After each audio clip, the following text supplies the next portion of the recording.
story time with any Gina. In the heart of a remote village, nestled beneath towering green hills, there lived a parrot named Quill. His feathers shimmered with every color of the rainbow: emerald green, deep cobalt blue, and flashes of gold like rays of sunlight through mist. But what truly set him apart from all the other parrots in the world wasn't his appearance, it was his voice. Quill didn't simply mimic words. He spoke in riddles, as though the very mysteries of the world danced within his mind, waiting to be revealed, and for reasons no one could fully understand. The villagers believed his words carried a wisdom beyond their own comprehension.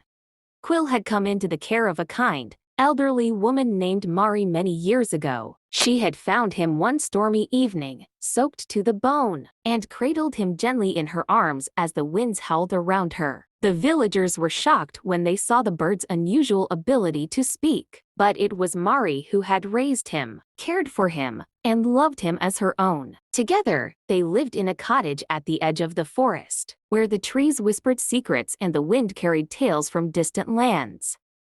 Quill's voice was unlike any other. He didn't simply parrot the words people spoke. Instead, his speech was cryptic, profound, and often left those who heard it with more questions than answers. When the village children came to visit Mari's home, Quill would sit perched on the windowsill, his eyes gleaming with mischief as he posed his questions. "Do you see the world in pieces or as a whole?" he'd ask, watching the children's puzzled expressions. The answer lies in the space between them, and when the villagers sought his advice, Quill's words always left them with something to ponder, like puzzle pieces they could never quite fit together. One crisp autumn morning, an old man named Telfer came to Mari's cottage. He had heard rumors of Quill's strange wisdom and wanted to see for himself. He found Mari sitting by the fire, her knitting needles clicking quietly in the silence of the room. "I've heard that your parrot speaks in riddles," Telfer said, his voice rough from years of hard work. "Is it true?" Mari smiled gently and nodded. "It is, but you must listen carefully. His words are not just for hearing, they are for understanding." At that moment, Quill fluttered down from his perch and landed gracefully on the windowsill. His eyes locked with Telfer's as if assessing him,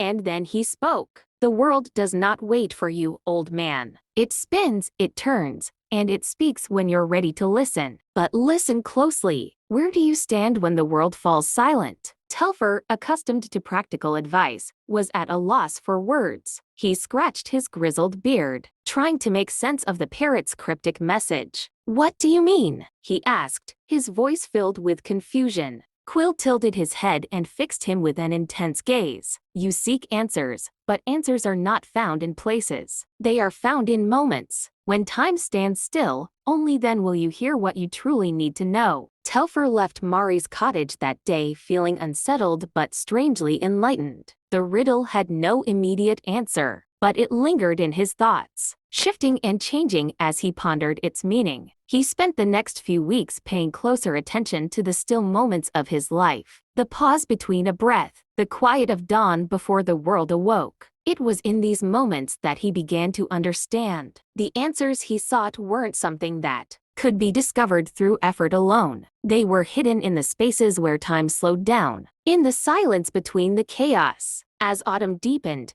and the trees turned fiery red and gold, a young man named Tomas came to the village. Tomas was a traveler, restless and searching. He had heard tales of the parrot who spoke in riddles, and his heart stirred with curiosity. He had been wandering for years, from town to town, from one distant place to another, always seeking something he couldn't name. He believed that somewhere in the world, there was an answer, a key that would unlock the mysteries of his own heart. And so, he made his way to Mari's cottage, hoping that Quill might provide him with the wisdom he had been searching for. Tomas was greeted warmly by Mari, and as they sat by the fire, Quill flew down to join them. The parrot eyed Tomas with great interest, and then, as if reading his heart, spoke in his soft, melodic voice. "Why do you wander, traveler? Do you seek answers or questions?" Tomas was taken aback.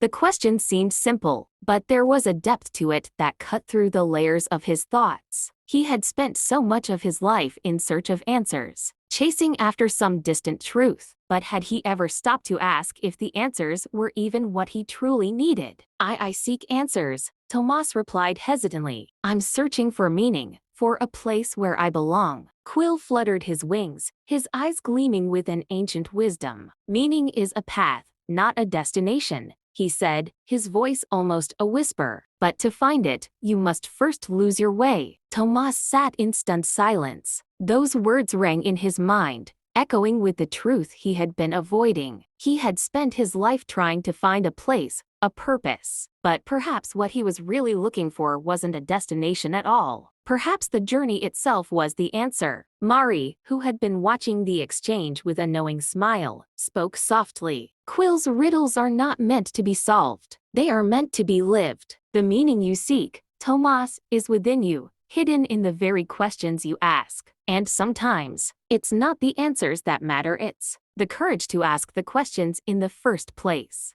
The next morning, Tomas woke early, the golden light of dawn spilling over the hills. He found Quill sitting outside his window, perched on the branch of a tree. In front of the bird, nestled in the moss-covered ground, lay a small, intricately carved wooden box. Tomas, curious, knelt to pick it up. Inside the box was a single feather, radiant and iridescent, a perfect match for Quill's own plumage. Attached to the feather was a small note, written in elegant script. Tomas read it aloud, with Mari standing beside him. It says, "When the feather falls, the answer will rise." Tomas was puzzled. He turned the feather over in his hands, feeling its weight and its delicate texture. What did this mean? When would the feather fall, and how would the answer rise? Mari smiled, her eyes twinkling. You must trust the journey, Tomas. The answer will come in time, just as the feather will fall when the moment is right. Tomas left the village that day, taking the feather with him as a reminder. He wandered for many more years, visiting distant lands and meeting countless people. But as time passed, he began to realize something. The feather was not a symbol of some distant, unattainable truth, it was a symbol of the present moment. The answer was not a far-off place, but something he carried within him, shaped by every step he took and every question he asked. And all the while, Quill remained in the village, continuing to speak his riddles, his wisdom woven into every word. The villagers, including Tomas, would often return to the quiet cottage by the forest, seeking answers that only Quill's riddles could provide. But in time, they all learned the same lesson.